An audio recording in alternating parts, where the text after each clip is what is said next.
You know, I thought we did a lot of good things defensively, which has really been our focus in practice. And Lewis is a dangerous team. They had a great year last year, terrific coach, and I feel like they graduated some really good players. We had a tough time with them last year, but I thought our defense. I think we had them looking out of the corner of their eye on some of their threes, and that's really they want to play inside out. And I thought we got to most of the shooters.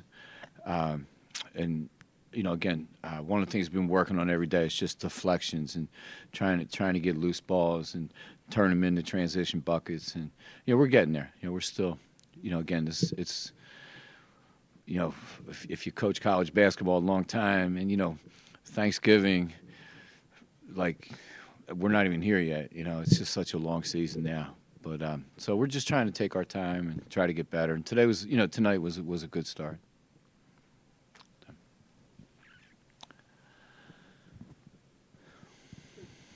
Sacktown. Coach, the two women who just were up in front of you, stepping into sizable roles this season, what did you see out of them tonight? Abby Wolf's been here, a long time. She's really had some great games for us and had some tough times. And, she's been resilient, really proud of her. And, I expect a lot from her. We expect she was one of the most highly recruited players in the country coming out of high school. And, I just want her to relax, play hard, have fun, play to her strengths. And, I think we saw some of that tonight. And, we saw some of that. She had a great Big Ten season last year. So, I'm glad to see it carrying over. And, she gives us a presence defensively in the post. And again, offensively, she's a really good screener. You can run. She's skilled, so you can run things through her at the high post. She'll reverse and screen. She does a lot of things that maybe don't show up in the stat sheet. And then Sydney Wood, she scratching the surface, and she loves. And this is amazing when you recruit now in these times. Everybody wants to shoot the ball. She wants to play defense. And when you find somebody like that, man, you got to get her on the floor. What have you seen year one to year two from her in terms of her development? Yeah, she works on her game. She's a basketball junkie. She's her basketball IQ. She played in maybe the best league, her and Lindsay both, in the WCAC in Washington. She played at St. John's, which was in the top 5 in the country. Still a great high school program. So she's come to college understanding how to work. And she's not going to wow people with stats, but she wins a lot of games for you, and that's what I see with her. And she's starting to shoot the ball better. She's finishing. We saw it tonight. A little bit left-handed, right-handed in transition, and but again, great facilitator, really good passer, and loves playing defense. So, coach's dream there. Without Palace, you've emphasized the importance of team rebounding. How would you assess the way that your team performed in that regard? Again, it's early, and I think that's going to be a big, obviously shoes to fill, and but also, it gives other people opportunities. So, that's our biggest thing. If we can rebound the basketball consistently all year, I think we can score. But it's a big challenge for us too every day. It was just one night, but what did you see this evening that has you maybe the most optimistic for this year? Yeah, I think again, Jordan didn't play, who's a great player, and I liked our depth. I thought people came in and gave us sparks, and they came in and changed the game at times and the pace.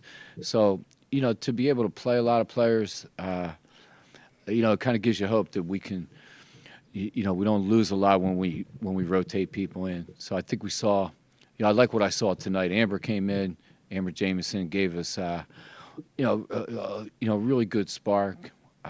Brianna Hopkins has done that her whole career. So, again, you saw Kayla Rainey, why we signed her, bits and pieces of her explosion, and we're just getting her back.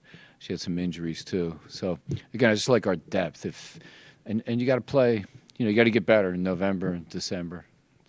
Everybody knows what Lindsay Pulliam does on the court, but I mean, it's not just her playing ability, but I mean, she's leading whether she's on the bench. She's always getting fired up. I mean, I see her talking to you, talking to teammates. Just can you speak to her in intangibles as well, and what it's going to mean this year? Thank you. She helps me coach the game. You know,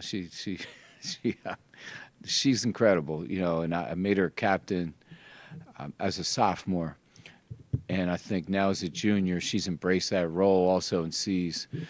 You know, it's almost like she sees things other people don't see. And again, I agree with you. Off the court, you know, she's trying to do the right thing every day. She's fearless, and I think great leaders accept criticism and responsibility, and she doesn't shy away from either. So that's why I think she's going to be do great things this year for us.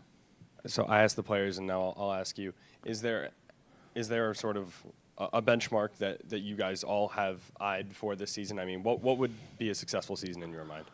Well, again, every year is different. You know, last year we got to the championship game, the NIT, won 21 games. We had a chance to finish as high as third or fourth in the Big Ten going into the last weekend. So, you know, all those things, like I tell our team, you want to be a year better. So a year better for us would be competing for those top four spots in the Big Ten, because you know traditionally you end up with double byes, you end up in the NCAA tournament, you end up, but more importantly, we got to get and stay healthy all year, and you know learn from December. We got a tough schedule coming up. Got big non-conference games, big road games before we ever see a Big Ten team. Yeah, I think you guys have 7 games against teams that are currently ranked in the top 25. Who knows where they'll be? But yeah. Talk about that opportunity. Yeah, I want to be one of them again. You know, I like that. You know, I've had a lot of years where, and last year we were kind of in that realm. You know, we beat Duke, Green Bay on the road, went down and beat Florida on the road. And, you know, and then we had some tough losses too. But that's what you want non-conference. And I think in the Big Ten you're going to play great teams, and on the road you're going to play, you know, in tough places. So, you know, everything we do between now and really Christmas, you know, you want to learn from it, and not put too many. Don't put expectations that become limitations, you know. And what I mean by that is, you know, don't put pressure on. Let them get better, and don't limit everything by one game in December. But you know, it's a long season. Expectations, limitations. I probably would have been a good rapper in the day. You know? Being from Philly, you know, it's in your blood. Right? The offense seemed to look aggressive tonight. What were some of your offensive takeaways from the game? I thought we pushed the ball really well. I thought we got good shots. We didn't shoot great. You know, Veronica Burton, every shot she takes, I think, is going in. You know, and I don't care if it's from half court. She makes half court shots too. I saw that last year. So, yeah, I like the shots that we got. We had the right players getting the right shots, and that's what you want as a coach. And you know, I thought offensively, we were a little bit more patient than we've been. Got the ball reversed.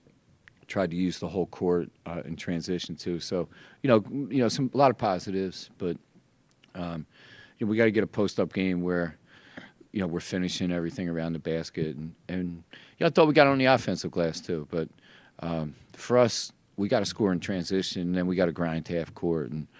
But I thought we had the right shots, right, and we screened. I thought we screened pretty well, and you know, that's what we're asking them to do every day in practice.